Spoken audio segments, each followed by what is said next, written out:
The Blazers and Nuggets have worked out a deal to swap big men. Only 2 players involved. Pending league approval, Mason Plumlee is headed to the Mile High in exchange for Jusuf Nurkic. Plumlee's having a career year, averaging 11 points, 8 boards, while starting every game for Portland. But he'll be a restricted free agent this summer, and the Blazers are cap-tapped.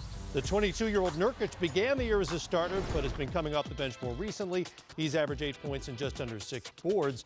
The Blazers will also get Denver's first-round pick this summer, which means Portland will more than likely have 3 of them. Portland sending a 2018 second-rounder to Denver. Sekou Smith from NBA.com joins us for a little more on this. And an interesting trade in that the Blazers are just a game back of Denver for the 8th spot in the West, and they're in the same division. But obviously the Nuggets are going for it right now. Yeah, and it tells you about the perspective internally that teams have on their seasons and what's going on.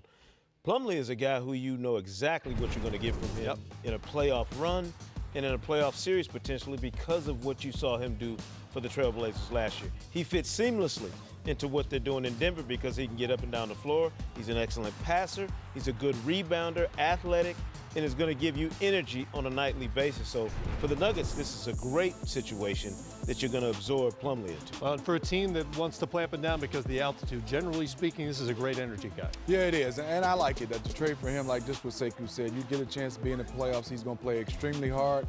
He's kind of a guy that can make plays. You're talking about a team that have 2 bigs that can pass the basketball, Plumlee and Jokic. I think it's a great fit on the Denver side as well.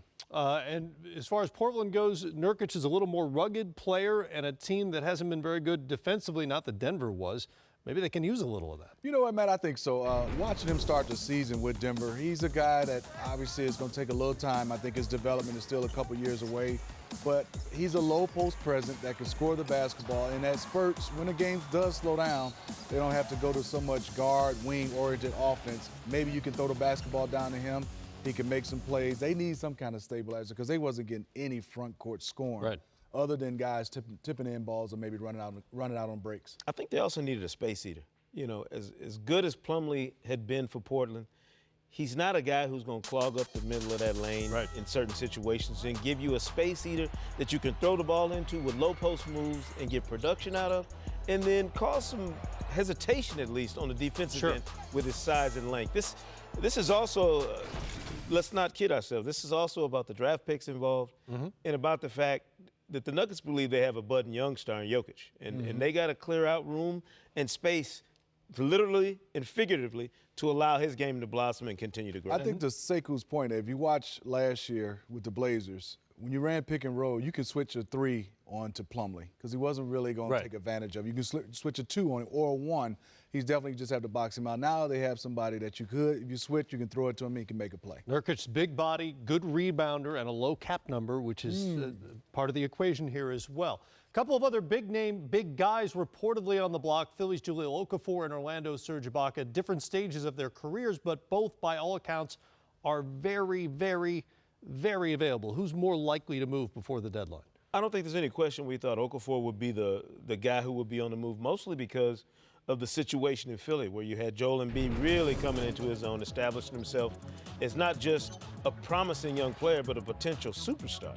Now, you know, with the uncertainty about Embiid, I don't know if you have to hold off a little bit if you're Philly. You need to make sure that you have some security going into the remainder of the season, at least with Okafor. His value will continue to be sky high with a lot of teams, whether you move him at the trade deadline or whether you do it before the draft.